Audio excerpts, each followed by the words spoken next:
প্রিয় হাজিরি, এই মাহে রমজানের সম্পর্কে আমাদের কিছু মাসলাগতভাবে মাসলার দিক থেকে আমরা কিছু ভ্রান্ত মতবাদে ভ্রান্ত বিশ্বাসে আমরা বিশ্বাসী অথবা ভ্রান্ত বিষয় আমরা ভুগতেছি। এর মাঝে এক নম্বর হলো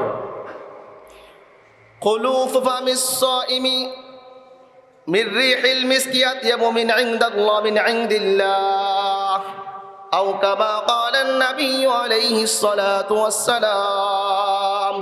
রাসূল বলতেছেন, রোজাদার ব্যক্তির মুখের গন্ধ আল্লাহ তাআলার নিকটে মেশকে আম্বরের চেয়ে আরো অধিক বেশি সুগন্ধি। বলে সুবহানাল্লাহ। এখন এই হাদিস থেকে অনেকে ভুল বুঝে বসে আছেন যে অনেকে সারা দিন আর দাঁত মাজে না, কারণ দাঁত মাজলে তো গন্ধ দূর হয়ে যাবে, তখন তো আল্লাহর কাছে প্রিয় হওয়া যাবে না। কিন্তু এই হাদিসের অর্থ এটা নয় যে আপনি কি করবেন, দাঁতে ময়লা আটকায় রাখবেন, দাঁতে ময়লা লাগিয়ে রাখবেন, আর ওই দাঁতের ওই দুর্গন্ধ, ওই ময়লার দুর্গন্ধ আল্লাহর কাছে প্রিয় নয়। বরং এই হাদিসের ব্যাখ্যায় মুহাদ্দিসিন কেরাম লিখেছেন, একটা মানুষ সারাদিন উপবাস থাকার কারণে, উপাস থাকার কারণে, অনাহারের কারণে অটোমেটিক তার পেটের ভিতর থেকে যে একটা ডেকুর আসে, যে একটা গন্ধ আসে, ওই গন্ধটা আল্লাহ তাআলার নিকটে মেশকি আম্বরের চেয়ে অধিক প্রিয়। সুবহানাল্লাহ। রোজাদার ব্যক্তির জন্য রোজার দিন সকালবেলা মেসওয়াক করা যেরকম সুন্নাত, দুপুর মেসওয়াক করা যেরকম সুন্নাত, বিকালবেলা মেসওয়াক করা যেরকম সুন্নাত, সন্ধ্যাবেলা মেসওয়াক করা সুন্নাত, চাই সেটা তিতা হোক। তিতা কোনো কি না সমস্যা নয়। আমরা নিমে তেল দিয়ে মেসওয়াক করে, ওটা মেসওয়াক করতে গেলে আমার তিতা যদি অনুভব হয়, এই তিতার কোনো কারণে কি হবে না, রোজা কোনো সমস্যা হবে না। এক নম্বর মাসআলা। দুই নম্বর মাসআলা হলো ব্রাশ করা। যদি পবিত্র মাহে রমজানে কোনো ব্যক্তি যদি ব্রাশ করে, ব্রাশের সাথে যদি কি পেস্ট ব্যবহার করে, অথবা কয়লা, অথবা কি মাজন, ছাই, এই জাতীয় এগুলো ব্যবহার করলে রোজা মাকরু হবে। আর যদি এগুলো পেটে চলে যায় তাহলে রোজা ভেঙে যাবে। এই জন্য পবিত্র মাহে রমজান মাসে সাহারির শেষ টাইম থেকে নিয়ে ইফতার পর্যন্ত এই সারা দিনে আপনি পেস্ট, মাজন, কয়লা এই জাতীয় জিনিস দ্বারা আপনি দাঁত মাজতে পারবেন না। হ্যাঁ, কোনো ব্যক্তি যদি শুধু ব্রাশ দিয়া, পেস্ট নিল না, শুধু ব্রাশ দিয়া মাজতে চায়, মাজতে পারবে। কিন্তু উত্তম হলো ডাল ব্যবহার করা। ব্রাশ ব্যবহার করলে আপনার একটা সুন্নত আদায় হবে, আর ডাল ব্যবহার করলে দুইটা সুন্নত আদায় হবে। আপনার দাঁত পরিষ্কার করা সুন্নত আদায় হবে, এবং ডাল যেটা রাসূল কারীম সাল্লাল্লাহু আলাইহি সাল্লাম ব্যবহার করেছেন ওইটার সুন্নত আদায় হয়ে যাবে। একসাথে দুইটা সুন্নত আদায় হয়ে যাবে। তিন নম্বর মাসআলা,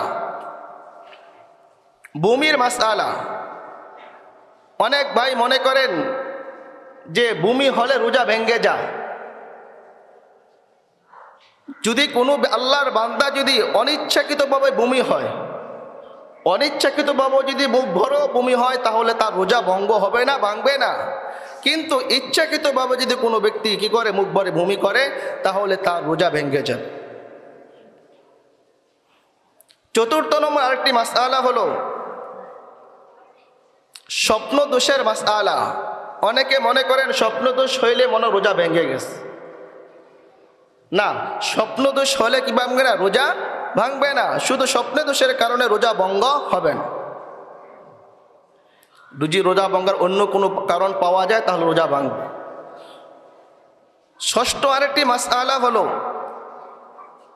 ধোয়া নেওয়ার মাসআলা। ধোয়া, রমজান মাসে অনেকেই মিলাদ মাহফিলের অনুষ্ঠানে আগরবাতি জ্বালায়, অথবা মশার কারণে কয়েল জ্বালায়, মা বোনেরা রান্না বান্নার জন্য আগুন জ্বালায়।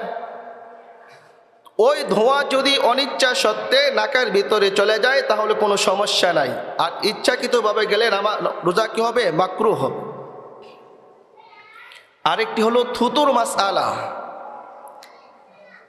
রোজার মাসে অনেক ভাইয়েরা আছেন, বিশেষ করে অনেক মা বোনেরা আছেন, রোজার মাসে থুতু ফেলতে ফেলতে উঠান ভারী করে ফেলেন, বারিন্দা ভারী করে ফেলেন। আল্লাহ আপনাকে এত কষ্ট ফেলেন নাই।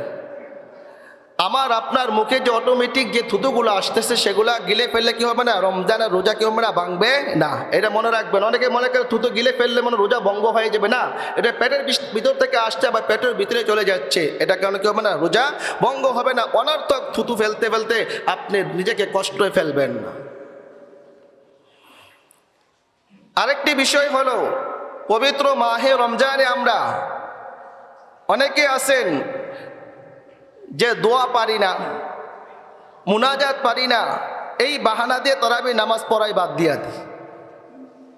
4 রাকাত পর পর যে পড়তে হয় সুবহান যে মুলকে ওয়াল মালাকুতে, এটা পারি না।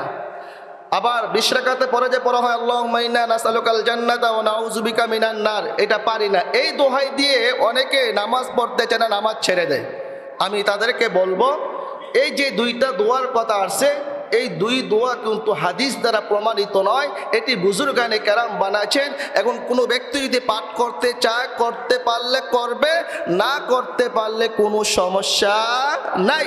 4 রাকাত পরে পরে আপনি চুপ করে বসে থাকলেও আপনার গুনাহ হবে না। আর যদি আপনি সুবহানাল্লাহ আলহামদুলিল্লাহ আল্লাহু আকবার অথবা কোরআনের একটা আয়াত পড়েন বা একটা দুরূদ শরীফ পড়েন, হয়ে যাবে, কোনো সমস্যা নাই। আর 20 রাকাত পরে ওই দোয়াটাই পড়তে হবে, এটাও কোনো জরুরি নয়। বরং দোয়ার মধ্যে সবচেয়ে উত্তম হলো আল্লাহ এবং রসুল করিম সাল্লাল্লাহু আলাইহি সাল্লাম যে সমস্ত দোয়াগুলো কোরআনে বর্ণিত আছে, যে সমস্ত দোয়াগুলো রসুল করিম সাল্লাল্লাহু আলাইহি সাল্লাম আমাকে আপনি শিক্ষা দিয়েছেন, আল্লাহ এবং রসুলের বাতলানো দোয়া পরেই সবচেয়ে উত্তম এবং কার্যকর কবুল হওয়ার জন্য। আমরা অনেক সময় বলে থাকি, আরে অমুক ইমাম অমুক জায়গার ইমাম অমুক বানায় টানায় দোয়া করে, কি সুন্দর লাগে। আর সুন্দর লাগে, সৌন্দর্য তো আমার কিছু আসা যায় না। আমার সুন্দর হইলো আমার আল্লাহ কোনটা বলে দিয়েছেন, আমার রসুল কোনটা বলে দিয়েছেন। যেইটা আল্লাহ বলে দিয়েছেন, যেইটা রসুল বলে দিয়েছেন, ওই দোয়া করবেন, সেটাই দোয়া কবুল হওয়ার ক্ষেত্রে কার্যকর ভূমিকা রাখবে বেশি ইনশাআল্লাহ। পেয়ারে হাজরিন, পবিত্র